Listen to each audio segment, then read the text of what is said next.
Part two of the big barbecue debate. News and Observer reporter Dre Jackson is back to talk with us more about his research. First, Dre, North Carolina really has two popular styles of barbecue. How would you describe those and the differences?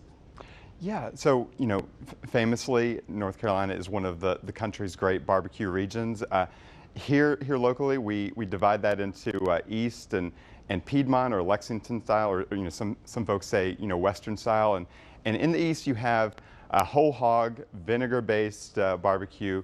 That's where you take, a whole pig and you roast it over coals and chop it up and mix sort of all those different cuts of meat together, and you make kind of a one unique, uniform bite, and you season it with a little vinegar pepper sauce, and that's Eastern style. But in the Piedmont, in Lexington specifically, it's all about pork shoulders. You've got these some people call them Boston butts or picnic roast, but you also do those over coals, just like whole hog, but then you chop it up, and you've got coarse chop, which is kind of a chunk version. You've got sliced, and I guess what makes Lexington and Piedmont distinctive is this red sauce that they call it the dip there, and it has a little bit of some people say tomato based or ketchup based, but it's just got a little squirt of ketchup in there,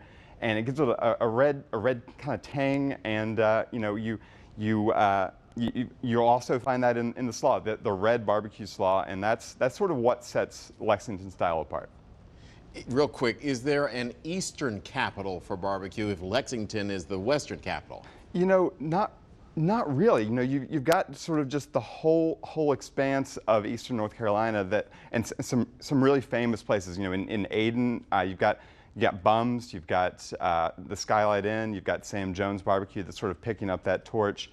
And you got Bees over in Greenville, and that's sort of in the middle of Eastern North Carolina. But there's not really a capital in the same way that there is in Lexington.